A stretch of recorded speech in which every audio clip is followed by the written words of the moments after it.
At 0650 hours on October 25, 1944, Commander Ernest Edwin Evans of the United States Navy stood on the bridge of the destroyer USS Johnston, approximately 60 nautical miles east of Samar Island in the Philippine Sea. He was 36 years old. He had been in command of Johnston for 363 days.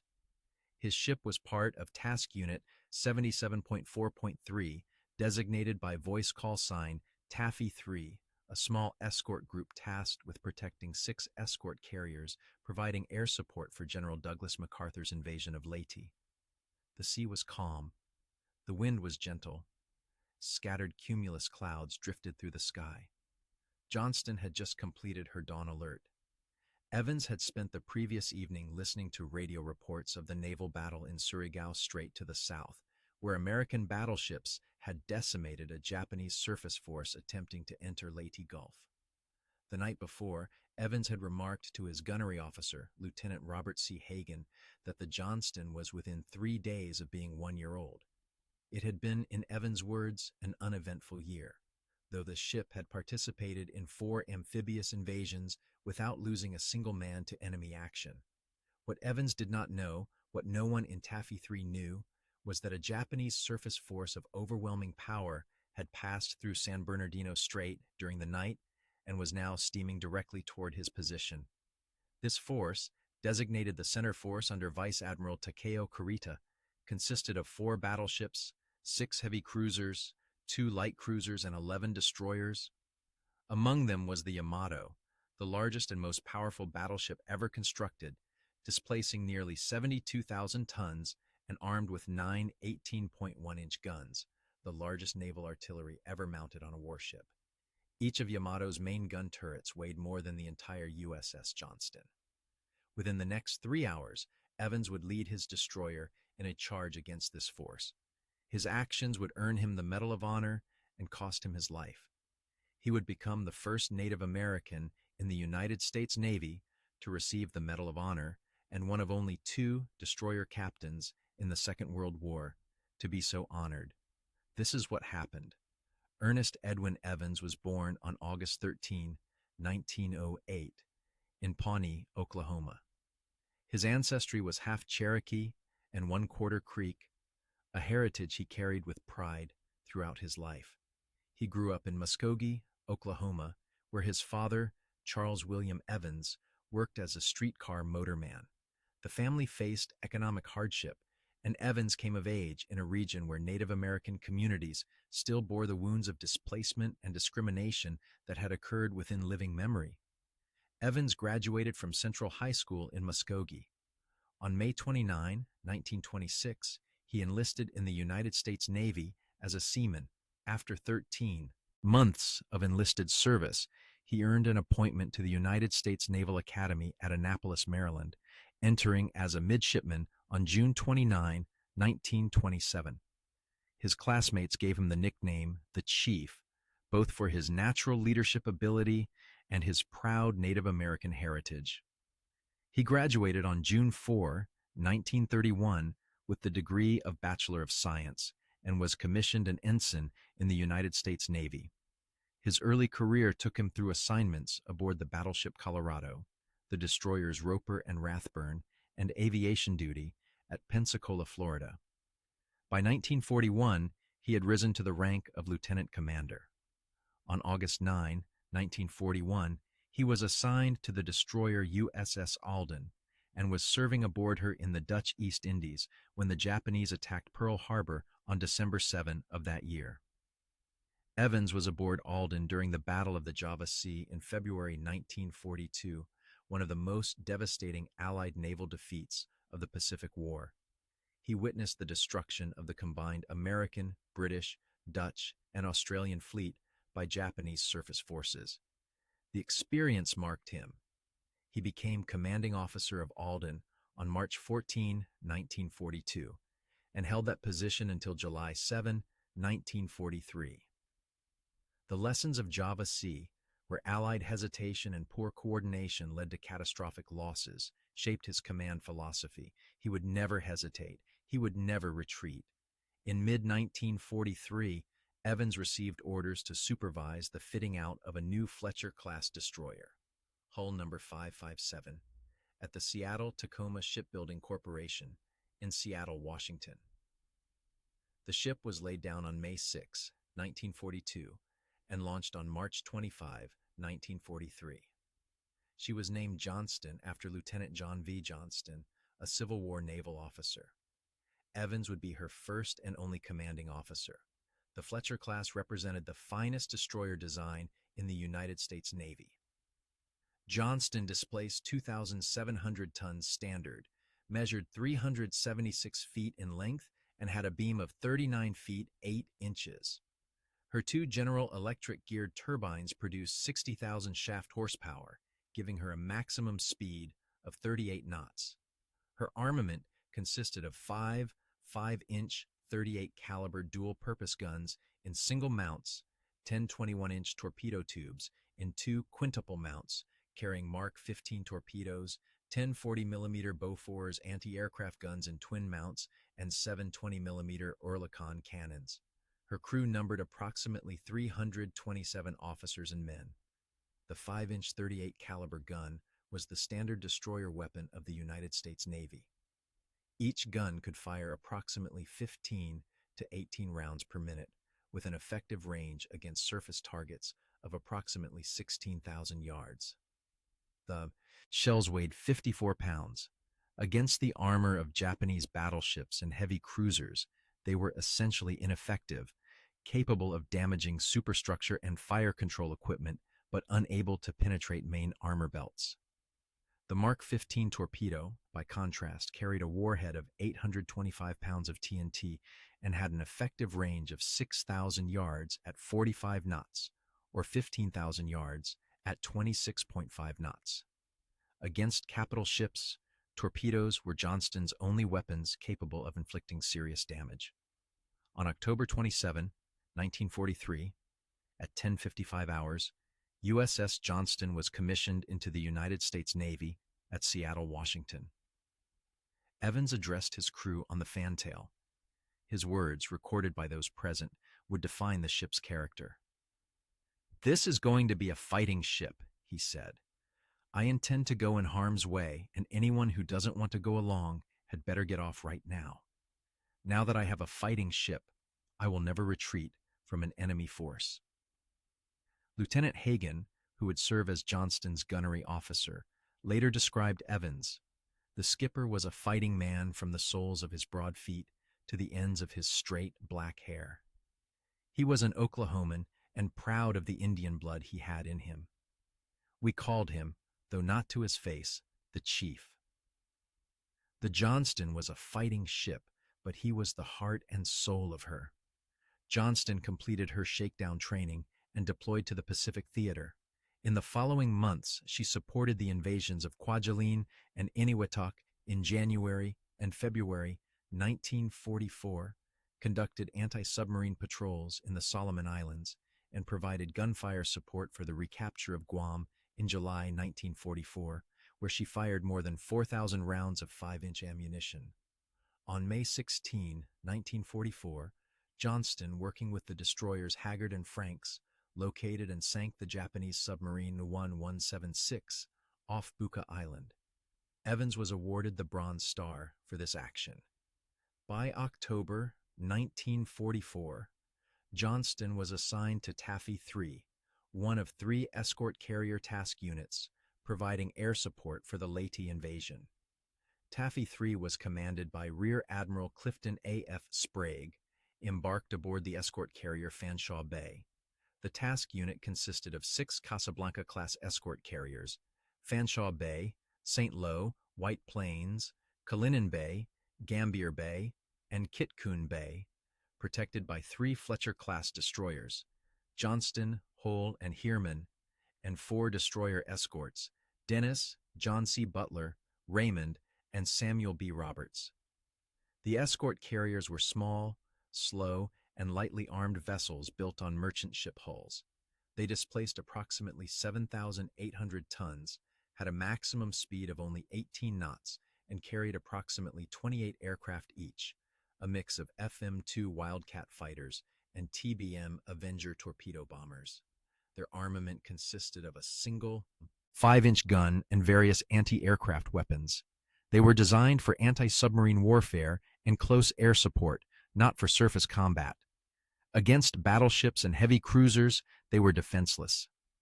The strategic situation on the morning of October 25, 1944, had been created by a Japanese naval operation designated Shogo, meaning victory operation.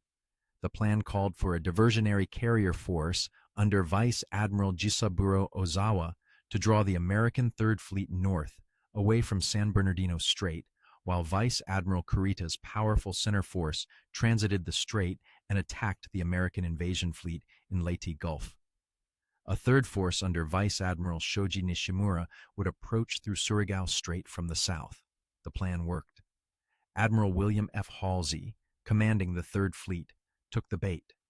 Believing Kurita's center force had been turned back after heavy air attacks in the Sibuyan Sea on October 24, during which the super battleship Musashi was sunk, Halsey raced north with his fast carriers and battleships to engage Ozawa's carriers off Cape Engano.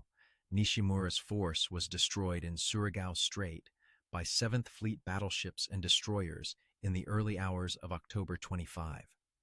But Kurita's center force, despite its losses, had reversed course during the night and passed through San Bernardino Strait unopposed. Vice Admiral Kurita's force, though reduced by earlier attacks, remained formidable. He commanded the battleships Yamato, Nagato, Kongo, and Haruna, the heavy cruisers Haguro, Chokai, Kumano, Suzuya, Chikuma, and Toni, the light cruisers Yahagi and Noshiro, and 11 destroyers.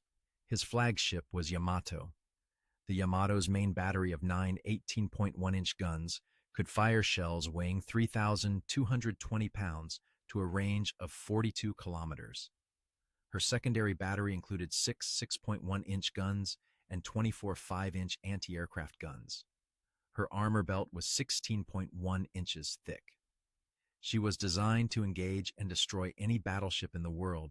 Against her, the 5-inch guns of American destroyers were less than pinpricks. At 0637 hours, an anti-submarine patrol pilot from the escort carrier St. Lo spotted the Japanese force approaching from the north. At 0645, lookouts on the northernmost American ships observed anti-aircraft fire bursting in the distance, followed by the distinctive pagoda-shaped superstructures of Japanese warships rising over the horizon. At 0658, Yamato opened fire. Her first salvo sent geysers of water towering into the sky around the American carriers. Rear Admiral Sprague immediately ordered his carriers to turn east and launch all available aircraft. He directed the task unit to make smoke and called for help from any available forces. His calls went largely unanswered. Admiral Halsey was 300 miles to the north, engaged with Ozawa's carriers. The heavy units of 7th Fleet were still in Surigao Strait. Taffy 3 was alone. The Japanese had achieved complete tactical surprise. Kurita believed he had encountered a major American carrier task force, possibly including fleet carriers and heavy cruisers. He ordered a general attack, sending his ships forward at maximum speed. His heavy cruisers, capable of 30 knots, began to close the distance to the fleeing American carriers, which could make only 18 knots. Commander Evans did not wait for orders. The moment the Japanese force was sighted, he ordered Johnston's helm put over to port and increased speed to flank, approximately 30 knots. Without orders from Rear Admiral Sprague, without coordination with the other destroyers, he turned his ship directly toward the enemy fleet and charged. Lieutenant Hagen, watching the Japanese ships approach, later recalled his thought. "We felt like little David without a slingshot." The Japanese cruisers and battleships had Johnston in range, but Johnston's 5-inch guns could not yet reach them. For the first 20 minutes, the destroyer charged through a forest of shell splashes, zigzagging between the geysers of colored water thrown up by Japanese shells. Japanese gunners used dye-loaded shells, each ship firing a different color to distinguish their fall of shot. Red, yellow, green, and purple water rose around Johnston as she raced toward the enemy. Even as Johnston laid smoke to screen the carriers, she began firing. At a range of 18,000 yards, Lieutenant Hagen opened fire on the heavy cruiser Kumano, leading the Japanese cruiser column. He walked a 200-yard ladder of fire across the cruiser's path, then tightened the pattern to 100 yards as he observed hits. In 5 minutes, Johnston pumped approximately 200 rounds of 5-inch ammunition into Kumano's superstructure. At approximately 0715, range to Kumano had closed to 10,000 yards. Evans ordered torpedo attack. Johnston launched all 10 of her Mark 15 torpedoes at the Japanese cruiser column. Torpedoman Jim O'Gorick would later report to Hagen that all 10 torpedoes ran hot, straight, and normal. At least one, and possibly 2 or 3, struck Kumano. The explosions blew off the cruiser's bow. Kumano fell out of formation, out of the battle, escorted away by the heavy cruiser Suzuya. Johnston had knocked 2 heavy cruisers out of the fight before taking a single hit, but the Japanese gunners had found their mark. At approximately 0720, Johnston was struck almost simultaneously by 3 14-inch shells from a battleship, believed to be Yamato, and 3 6-inch shells from a light cruiser. One of the 6-inch shells struck the bridge. The explosion killed or wounded most of the officers and men there. It blew off 2 of Evans' fingers and shredded his shirt from his body.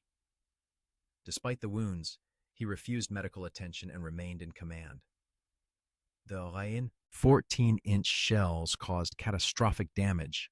One struck the after engine room and fire room, knocking out the after engine and reducing Johnston's speed to approximately 17 knots. Another struck the steering engine room, disrupting steering control. The third detonated in the vicinity of the aftergun mounts.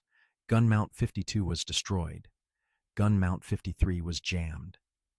Gun mount 54 was temporarily knocked out of action. Half of Johnston's firepower was gone. She had lost her speed advantage. She was, in effect, crippled. Lieutenant Hagen described the impact. It was like a puppy being smacked by a truck. The ship heeled over hard, staggered, and for a moment seemed to be going down. But Johnston's damage control parties fought the fires and flooding. The forward engine room remained operational. Within minutes, the ship was underway again, making her best speed through the smoke and rain squalls that intermittently covered the battle area. At approximately 0730, Rear Admiral Sprague ordered the destroyers and destroyer escorts to launch torpedo attacks to cover the carrier's escape. The destroyers Hole and Heerman, which had been laying smoke, turned to attack. The destroyer escorts formed for their own torpedo run, but Johnston was already returning to the fight. Despite her damage, despite the loss of engine power and fire control equipment, Evans drove Johnston back into the battle. She emerged from a rain squall and encountered a column of Japanese destroyers, making a torpedo run on the American carriers. Evans ordered Johnston to engage. With her 3 remaining guns, Johnston opened fire on the lead destroyer at a range of approximately 7,000 yards. The Japanese destroyer squadron, consisting of approximately 7 destroyers, was attempting to close the American carriers for a torpedo attack. Johnston's intervention disrupted the attack. Her guns, directed by Lieutenant Hagen from the aft gun director after the forward fire control was destroyed, struck the lead destroyer repeatedly. The Japanese squadron turned away. Johnston pursued, continuing to fire, breaking up the attack and forcing the destroyers to launch their torpedoes at extended range, where they were ineffective.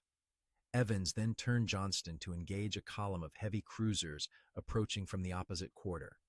For approximately the next hour, Johnston fought a running battle against vastly superior forces. She engaged cruisers and destroyers alternately, always placing herself between the enemy and the surviving American carriers.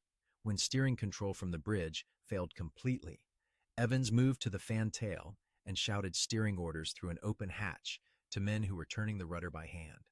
Lieutenant Hagen kept the guns firing. Johnston expended all her 5-inch common ammunition, then switched to proximity-fused anti-aircraft shells, then high explosive rounds, anything that would fit in the breech. The AIM ship had no ammunition capable of penetrating cruiser armor, but her shells damaged superstructures, fire control equipment, and anti-aircraft positions. The rate of fire, the aggression of the attack, convinced some Japanese commanders that they were facing a much larger ship, possibly a cruiser. At approximately 0900, Japanese shells destroyed Johnston's remaining engine room. All power was lost. The ship went dead in the water. Japanese destroyers circled, firing into the crippled ship at close range. Lieutenant Hagen later described the scene. We were now in a position where all the gallantry and guts in the world couldn't save us. They made a sort of running semicircle around our ship, shooting at us like a bunch of Indians attacking a prairie schooner. At 0945, Commander Evans gave the order to abandon ship. It was the saddest order a captain can give. The surviving crew went over the side. At 10:10, USS Johnston rolled over and sank, stern first. A Japanese destroyer approached to within approximately 1,000 yards and fired a final shell into the sinking ship. Survivors in the water observed the Japanese destroyer captain, standing on the wing of his bridge in his white uniform, solemnly salute the Johnston as she went down. Of Johnston's crew of approximately 327 officers and men, approximately 141 survived. 186 were lost. Approximately 50 were killed in the battle. Approximately 45 died on rafts from their wounds. 92, including Commander Evans, were alive in the water after the ship sank, but were never heard from again. Evans was last seen with other officers and men near a damaged motor whaleboat. He did not survive. The survivors drifted for nearly 3 days before rescue. Shark attacks took many. Wounds, exposure, and dehydration took more. On October 27, 1944, at noon, almost exactly 1 year after Johnston's commissioning ceremony, the survivors were finally picked up by an LCI gunboat. The battle itself lasted approximately 2.5 hours. In that time, Taffy 3's destroyers, destroyer escorts, and aircraft inflicted damage on Kurita's fleet out of all proportion to their size. The heavy cruisers Chokai, Chikuma, and Suzuya were sunk or so badly damaged they had to be scuttled. Kumano was crippled. Several other ships took damage from air attack and surface action. At approximately 0911, Vice Admiral Kurita, convinced he was facing a major American task force and fearing the imminent arrival of American carrier aircraft and battleships, ordered his fleet to withdraw. He had failed to reach Leyte Gulf. He had failed to attack the American invasion fleet. The sacrifice of Taffy 3 had stopped him. Taffy 3 lost the escort carriers Gambier Bay and St. Lo, the destroyers Johnston and Hull, and the destroyer escort Samuel B. Roberts. More than 1,000 Americans died. It was a price comparable to the combined losses at the battles of the Coral Sea and Midway. But the invasion fleet was saved. The beachhead was secured. General MacArthur's return to the Philippines would proceed. Fleet Admiral Chester W. Nimitz, Commander-in-Chief Pacific Fleet, later wrote that the success of Taffy 3 was nothing short of special dispensation from the Lord Almighty. Historians would call it one of the greatest last stands in naval history. Commander Ernest E. Evans was initially awarded the Navy Cross. This was later recalled and replaced by the Medal of Honor, awarded by Act of Congress. His citation reads in part, "For conspicuous gallantry and intrepidity at the risk of his life above and beyond the call of duty, as commanding officer of the USS Johnston in action against major units of the enemy Japanese fleet during the Battle off Samar on October 25, 1944. The first to lay a smoke screen and to open fire as an enemy task force, vastly superior in number, firepower, and armor, rapidly approached, Commander Evans gallantly diverted the powerful blasts of hostile guns from the lightly armed and armored carriers under his protection, launching the first torpedo attack when the Johnston came under straddling Japanese shell fire. Undaunted by damage sustained under the terrific volume of fire, he unhesitatingly joined others of his group to provide fire support during subsequent torpedo attacks against the Japanese. outshooting and outmaneuvering the enemy as he consistently interposed his vessel between the hostile fleet units and our carriers. Despite the crippling loss of engine power and communications with steering aft, he shifted command to the fantail, shouted steering orders through an open hatch to men turning the rudder by hand, and battled furiously until the Johnston, burning and shuddering from a mortal blow, lay dead in the water after 3 hours of fierce combat. Seriously wounded early in the engagement, Commander Evans, by his indomitable courage and brilliant professional skill, aided materially in turning back the enemy during a critical phase of the action. The Medal of Honor was presented to Evans' widow, Margaret, in September 1945. His 2 young sons looked on. In 1955, the destroyer escort USS Evans, DE 1023, was named in his honor. His sister, Mrs. Hugh Hendrickson of Tulsa, Oklahoma, sponsored the vessel at her launching. In October 2019, the wreck of USS Johnston was discovered by the research vessel Petrel at a depth of approximately 21,180 feet in the Philippine Sea.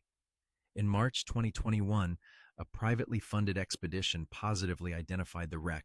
Her hull number, 557, is still visible on her superstructure. She lies deeper than any warship wreck ever surveyed until the discovery of the Samuel B. Roberts in June 2022, sunk in the same engagement. A permanent memorial to Commander Evans was dedicated on October 25, 2022, the 78th anniversary of his death in Muskogee, Oklahoma.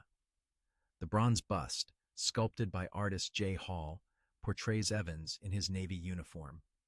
Representatives of the Cherokee Nation and Muskogee Creek Nation attended the ceremony, honoring Evans as a citizen of both nations. Lieutenant Robert C. Hagan, Johnston's gunnery officer and the last surviving officer of the ship, received the Navy Cross for his actions off Samar. He died on May 25, 2009, in San Antonio, Texas. In a speech at a Taffy 3 reunion in 2007, he credited the victory against overwhelming odds to an all-hands effort. Commander Ernest E. Evans was 36 years old when he died. He had served in the United States Navy for 18 years. He had commanded Johnston for 363 days. On the day his ship was commissioned, he had promised his crew that he would never retreat from an enemy force. He kept that promise. His Medal of Honor citation concludes, "His valiant fighting spirit throughout this historic battle will venture as an inspiration to all who served with him. The facts require no embellishment." On the morning of October 25, 1944, a Cherokee commander from Oklahoma led a destroyer against battleships. He charged without orders. He fought without hope of survival. He saved the ships behind him. That is what he did. That is who he was. If this story moved you, please take a moment to like this video and subscribe to the channel. We are committed to telling the stories of every Medal of Honor recipient, more than 3,500 stories spanning more than 150 years of American military history. Each story deserves to be told. Each recipient deserves to be remembered. Leave a comment below. Tell us where you are watching from. Share any connection you might have to this story. Many of you are veterans. Some of you are active duty. Some are family members of Medal of Honor recipients. Some are simply Americans who want to understand what these men did and why it matters. Thank you for watching. Thank you for remembering. And to those who have served and those who continue to serve, thank you for your service.